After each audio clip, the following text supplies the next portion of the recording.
ঢাকার ২ সিটি কর্পোরেশনের ward councillor বা ওয়ার্ড কমিশনার পদে প্রশাসক বসানো হচ্ছে, এমন একটা খবর কিন্তু চাউর হয়েছে।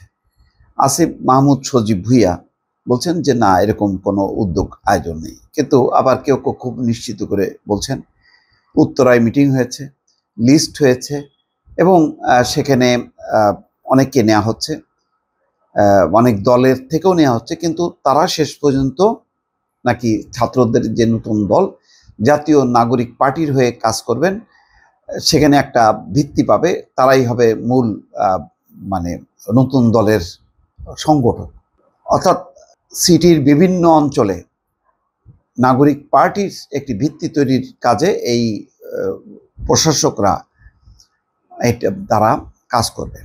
ইশরাক হোসেনের একটা বিবৃতি দেখলাম যে এই ধরনের তৎপরতা প্রতিহত করা হবে এবং কাউকে নিয়োগ হতে দেওয়া যাবে না এবং ঘেরাও করা হবে, এরকম একটি হুমকি দিয়েছেন। স্বাভাবিকভাবে তিনি দক্ষিণ অঞ্চলের অর্থাৎ সিটির দক্ষিণের গুরুত্বপূর্ণ একজন নেতা, তো তার দল ক্ষতিগ্রস্ত হবে এটা তো কোনোভাবেই তিনি চাইবেন না। কিন্তু খবরগুলো কিন্তু চাউর হচ্ছে বর্তমান উপদেষ্টা স্থানীয় সরকারের দায়িত্বে আসিফ মাহমুদ তিনি না করছেন।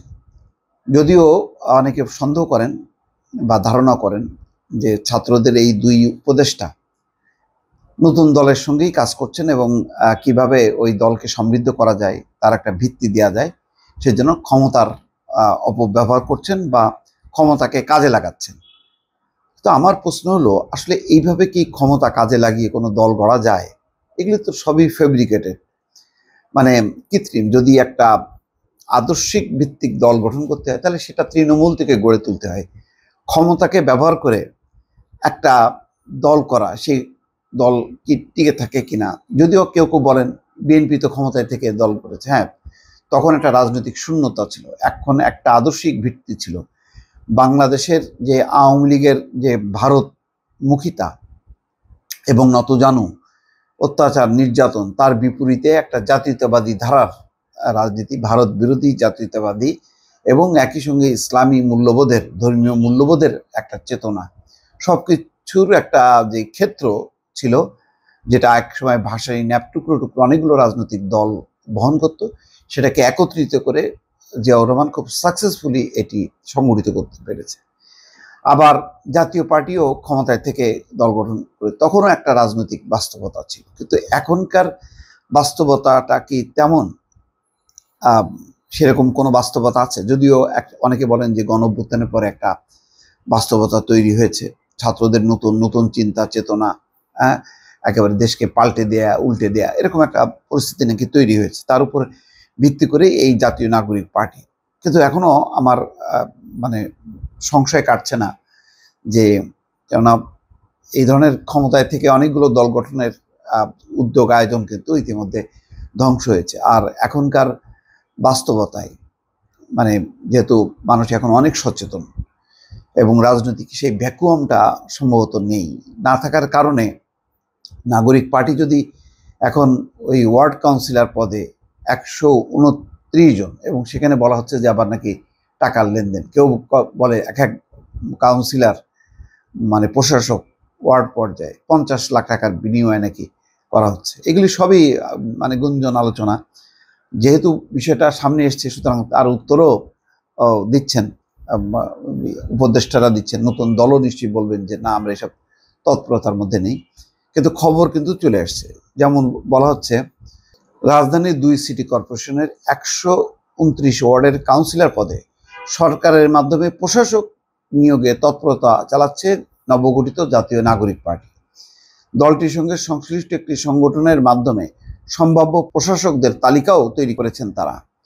তবে বিএনপি সহ অধিকাংশ দল প্রশাসক নিয়োগের বিরোধী। তাদের ভাষ্য, এনসিপিকে সুবিধা দিতেই এই আয়োজন, এটি মানা হবে না। সিটি কর্পোরেশনের আইন সংশোধন করে অন্তর্বর্তী সরকার একটি কমিটি গঠনের বিধান যুক্ত করেছে। কমিটির সদস্যরা কাউন্সিলরদের ক্ষমতা প্রয়োগ এবং দায়িত্ব পালন করতে পারবে। স্থানীয় সরকারের বিভিন্ন সহায়তা, নাগরিক সেবা এনসিপি নেতাদের মাধ্যমে করতে এই তৎপরতার অভিযোগ উঠেছে। এই লক্ষ্যে সাক্ষাৎকার নিয়ে সম্ভাব্য প্রশাসকদের তালিকা করার গুঞ্জনও রয়েছে। তবে গুঞ্জন এবং অভিযোগ নাকচ করেছে এনসিপি। দলটির সংশ্লিষ্ট নেতাদের বক্তব্য, সিটি নির্বাচনে কারা সম্ভাব্য প্রার্থী হবে, ছায়া সরকারে কারা থাকবে তার তালিকা হয়েছে। বিএনপি সংসদের আগে স্থানীয় সরকার নির্বাচনে ঘোর বিরোধী হলেও দলটির স্থানীয় পর্যায়ে কতিপয় নেতা তালিকায় নাম দিয়েছেন। আগে স্থানীয় নির্বাচন চাওয়া জামাত ইসলামীর কয়েক নেতারও নাম রয়েছে। এবি পার্টি সহ কয়েকটি দলের নেতারা প্রশাসক হওয়ার দৌড়ে আছে। যদিও স্থানীয় সরকার উপদেষ্টা আসিফ মাহমুদ সজীব ভুঁইয়া জানিয়েছেন, ওয়ার্ড প্রশাসক নিয়োগের সিদ্ধান্ত হয়নি। ইকবাল হাসান মাহমুদ টুকু বলছেন, বিএনপির মূল লক্ষ্য জাতীয় নির্বাচন। সিটির ওয়ার্ডে প্রশাসক বসানো বিধিসম্মত নয়। দলটির একাধিক নেতা বলেছেন, বিভিন্ন দলের নেতাদের এনসিপিতে ভেড়াতেই প্রশাসক করার টোপ দেওয়া হচ্ছে। বিএনপির তৃণমূল নেতাদেরও টানা হচ্ছে। এই প্রলোভনে সাড়া না দিতে দলীয় নির্দেশনা রয়েছে। মোট কথা একটা তোলপাড় চলছে। এখন তৃণমূল পর্যায়ে বিএনপি বা অন্যান্য রাজনৈতিক দলের যে অবস্থা তৃণমূল পর্যায়ে, তাদের টোপ দিয়ে রাজনীতি করাটা, এই টোপের রাজনীতি তো মোটামুটি প্রতিষ্ঠিত হয়ে গেছে। লোভ লালসা, তারপরে চাঁদাবাজি, দখল, টেন্ডার, নানা রকম কাজ, সিটি কর্পোরেশনের কাজ, এইসবের মধ্যে সবাই ভাগ্য পাল্টাতে চায়। আর ভাগ্য পাল্টাতে গেলে রাজনৈতিক দলের ব্যানার লাগে। এখন রাজনৈতিক দলগুলো হচ্ছে সেই ব্যানার, মানে মানুষ, কিছু লোক তার ভাগ্য ফেরাতে এইসব ব্যানার ব্যবহার করছে। এখন দেখা যাক, যদি আসিফ মাহমুদ যদি সত্যি সত্যি বলে থাকে যে না, এরকম কোনো তৎপরতা নেই, কিন্তু সত্যি সত্যি যদি ওয়ার্ড প্রশাসক মানে বসানো হয়, তাহলে এটা একটা বিরূপ পরিস্থিতি তৈরি হবে। দর্শক ভালো থাকবেন, আল্লাহ হাফেজ।